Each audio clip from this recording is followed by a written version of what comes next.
करके चलाए हैं तो द्रौपदी रोने लगी है, कहने लगी अरे दुष्ट हमें उस राजसभा में लेकर के न जा। कलाई पकड़ी द्रौपदी की और जब दुशासन खींचने लगा तो द्रौपदी रोने लगी, आवाज लगाने लगी अगर महलों में कोई हो तो हमें बचाओ, हमारी रक्षा करो। आज दुशासन ने कलाई पकड़ी है और खींच करके लेके चला द्रौपदी को, तो रोने लगी है द्रौपदी, आवाज लगाती है अरे रोई गई अर्जुन की नारी, तुम छोड़ो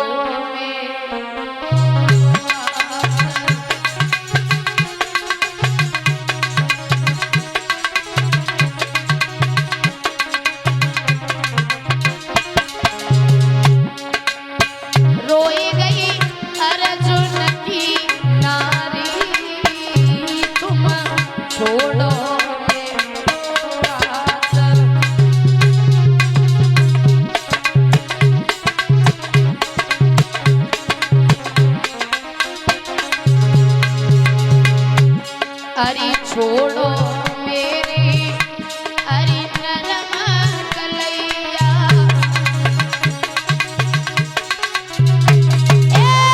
मेरे हाथ की टूटी गई चुरिया,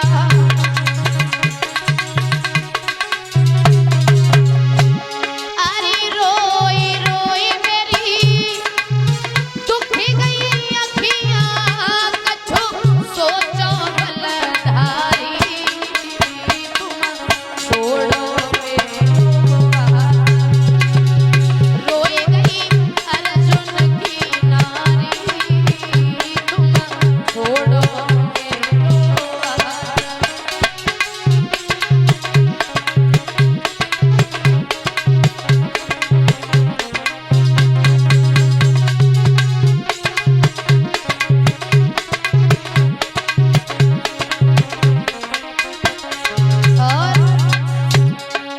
कहाँ गई गांधारी मैया, मुझको तंग करे तेरो छैया,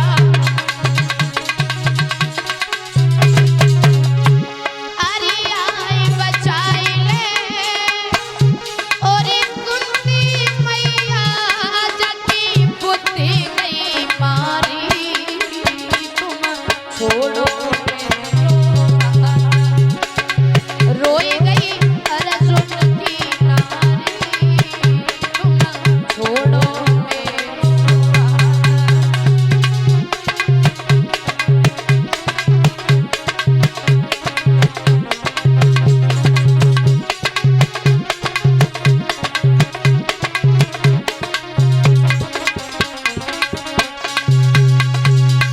रोने लगी है द्रौपदी, आवाज लगा के कहती है कोई हो तो हमारी रक्षा करो। किसी ने भी आवाज नहीं सुनी, आज दुशासन लेकर के चला द्रौपदी को, जाकर के राजसभा में खड़ा कर दिया। तो जाते जाते द्रौपदी ने एक सवाल किया सभी से, क्या कोई हमें बताएगा इस राज दरबार में हमें क्यों बुलवाया गया है? कोई कुछ नहीं बोला, सब शांत बैठे। आगे बढ़ के द्रौपदी ने देखा कि मेरे पांचों पति बैठे हैं पर नीचे को गर्दन किए बैठे, कोई किसी से कुछ नहीं कह रहा है, सभी के चेहरे उतरे हुए हैं। तब तक दुर्योधन उठ के खड़ा हो गया और एक बात कही, सुनो द्रौपदी, अरे हमने तुम्हें बुलवाया है तो हम ही बताएंगे क्यों बुलवाया है। द्रौपदी बोली कहो क्या बात है, अरे ऐसा कौन सा काम पड़ गया जो तुमने हमें इस राज दरबार में बुलवा लिया।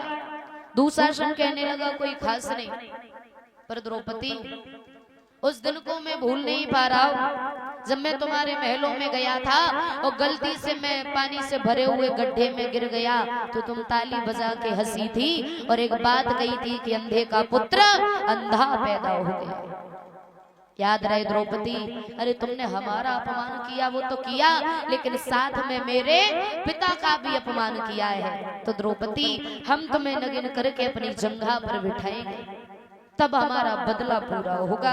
तो द्रौपदी का कलेजा कांप गया और द्रौपदी उठ करके खड़ी हुई और एक बात कही, सुनो दुर्योधन, तुम अपने आप को राजा कहते हो, राजा, राजा का महत्व जानते हो क्या होता है? राजा का मतलब जानते हो क्या होता है? अरे राजा वो होता है जो प्रजा को अच्छे से रखे। राजा वो होता है जो कभी किसी के साथ ऐसा ना करे जो कि किसी की आंखों में आंसू आए। लेकिन तुम तो अपने घर की मर्यादा को लुटा रहे हो, तुम अपने आप को राजा कहते हो। और सुनो दुर्योधन, एक बात याद रहे तुम्हें, अबला को कभी अबला मत समझना, यानी स्त्री को कभी निवल मत समझना, क्योंकि स्त्री के अंदर इतनी ताकत होती है, इतनी ताकत होती है औरत के अंदर जो दुनिया के किसी पुरुष में भी नहीं होती होगी। क्योंकि स्त्री के आगे बड़े बड़े राजा महाराजा झुक गए, तुम्हारी औकात का है और तुम अपने आप को राजा कहते हो। एक बात कही द्रौपदी ने, सुनो,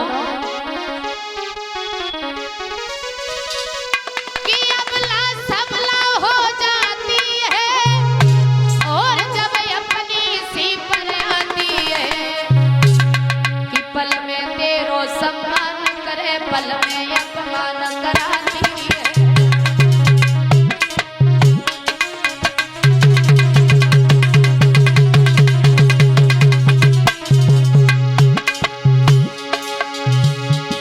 अबला सबला हो जाती है जब अपनी सी पर आती है। पल में तेरो सम्मान करे, पल में अपमान कराती है।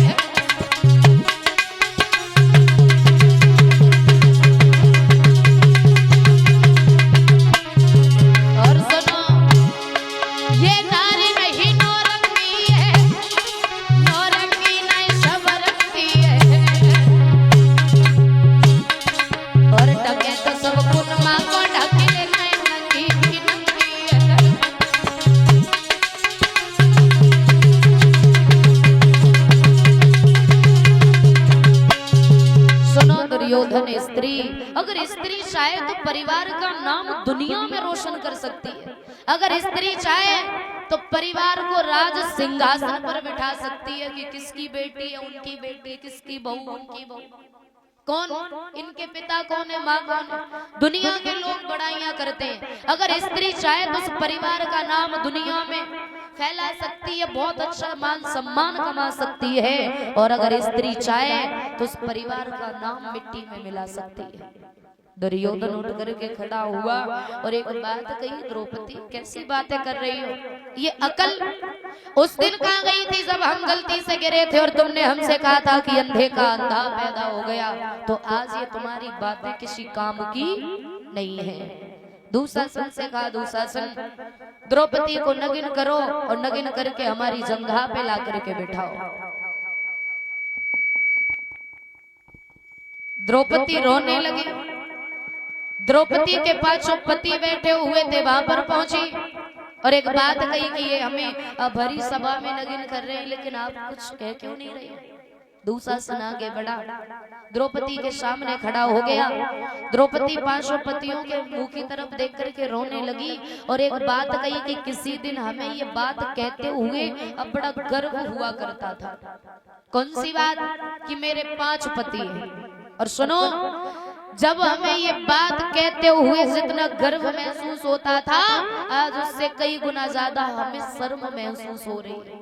क्योंकि वो कहते हैं कि द्रौपदी के 5 पति थे, लेकिन फिर भी भरी सभा में दुशासन ने चीर खींचा।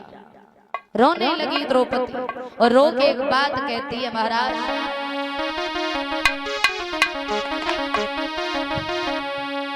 हरि एक पति की नारी, पति को जाने लगती प्राण से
एक बात कही है कि अर्जुन आज वो बल तुम्हारा कहां चला गया जो तुमने एक ही तीर में मीन को मारा था और मेरे साथ में तुमने विवाह किया था। नकुल सहदेव आज वो तुम्हारी ताकत हिम्मत कहां गई? जैसे ही कहा तो और ये हमारे बड़े भैया अनमोल यादव जी की तरफ से 100 पुष्पेंद्र भैया जी की